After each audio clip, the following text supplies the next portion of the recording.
start off over here. We'll start off over here in our compost bin. This is where all the compost goes from the garden, from the veg plot, from the kitchen. And it's got a little tap down here, and this is my liquid fertiliser. And there's a few bottles down here, which I decant every few days. And that's used to fertilise the plants in the garden. So I've got an Acer palmatum dissectum here, beautiful red-leafed Acer, and it's surrounded by Pieris, a variegated climbing hydrangea. Up on the garage roof, beyond the clock, is a Parthenocistus, which was planted to screen out the next door neighbour's window. And growing through that, I've got two roses which are just coming into bud now. One of them was a cutting given to me by my dad, always a good way of building up your stock just from cuttings. And one of them is a rambling rose, and it's going a bit wild. You can probably see it there. Shame it's not in flower today, but that's the beauty of gardening, something to look forward to. In front of us now I've got a gold-leafed Philadelphus coronaris aureus, which is really great because it has good flowers and it's really a good plant for the shade. And just in front of that we have an Acer, and there's an Acer behind that as well, a gold one. Acers are great in the shade, easy to grow, and whilst they can get quite large, are worth planting in a smallish bed because they will keep performing, and they can be pruned really easily. Sitting below that I've got a few hellebores which have just finished flowering, and to the right of that there's a below the flowering clematis there's an epimedium, which is great for shade. This is a little shady bed, and in the very corner, I don't know if you can see it down, let me just get right up close, there's a hydrangea Annabelle, and the dog's managed to knock that over. Don't know how he did that. Here I've got an Acer, another one. I seem to have a collection of Acers. And up here, keeping an eye on the garden, facing the east, is my Buddha. Next to him is a nice Pieris, which I've had for the last 2 years, and that came out of a customer's garden actually. And then sitting behind there, I've got my rambling rose, running wild, running true. Up on the shed, we've got a climbing rose called Cecil Brunner, and it's just coming to flower now. So let's see if we can get some buds off that. There we go. He's just coming into flower now. That's rose Cecil Brunner. This is a fantastic rose, very reliable, not too large, and easily pruned. Coming back round the garden, oh look at that ugly globe. We've got these solar lights, which at this time of day look awful, but in the night time glow red, green, orange and purple. As we come through the garden, we've got a Cotoneaster, which has the most amazing autumn colour, and when it flowers the bees go wild for it. But we'll have to wait for that because at the minute it's just a green blob, my wife says. And here we have, at the front of this border, a big or small box hedging, which the dog, Elwood, tends to use as a comb.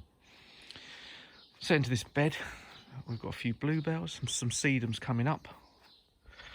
And then towards the back, there's one failure. This is a really beautiful flowering peach tree, but it has the most amazing orange flowers, but it's been hit by peach leaf curl, so we'll have to abandon that one. I've got an old log right down there at the back of the bed, which has been rotting away for the last 4 or 5 years. That was where the ivy grew up a washing line pole. That's where it is. I've got my buds now coming on my peony, which you can probably see just about there. So we'll give that a few more days. Just finishing now, you can see my tulip Queen of the Night. I love this tulip. It's my favourite because A, it's the most beautiful dark colour. It flowers reliably. It comes up every year. I've got a few roses in here which I'm just waiting for the buds to burst today. This is Rose Harlow Carr. It's as thorny as hell, but it has the most beautiful flower. Not everyone's favourite sometimes because it doesn't allow the bees entry. And to the left of that, I've got Queen of Sweden, which again we're waiting to flower. At the back of the garden, we've got an apple tree there. I like to mix the apple trees in with my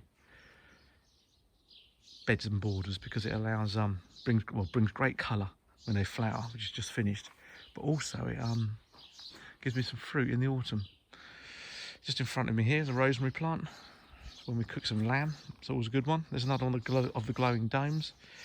And then on the little right-hand corner, we have some Celsa Aquilegias with a little allium behind, which is quite good fun. And then to the right of that, there's a Phytocarpus. And behind that is a little bug hotel. And hopefully, that was built by my good friend Mark. Hopefully that'll be in full use in the next year or two. And here is my privet hedge. Who'd put a fence up when you can have a hedge? Because the birds love it. You can hear them chattering away now. Just in front of us here is a Lavatera. Again, that'll be flowering in the late summer. And then on the patio, cluttering away, is a few pots with agapanthus, hydrangeas, anemones, fennel, some topiary box which are in process, and some thyme and some pansies. And then, looking good at this time of year, is my Lewisia. Oddly, the root of this plant can actually be eaten, which is always quite good fun.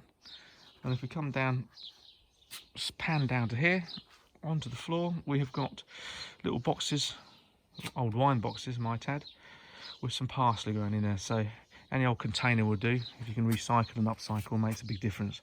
And there's my agapanthus. Down on the floor here, in the seed trays, we have some waiting to germinate, some capsicums, which I didn't realise. The capsicum flower bud is what's used as a capsicum. I always thought it was a fruit. And up here we have another rose with the buds just waiting to burst out now, and should be flowering in the next 4 or 5 days maybe, if we ever get a bit of sun. So here's my garden in Little Lane Buzzard. It's a little oasis of calm. And here's my water bar, essential. Take care.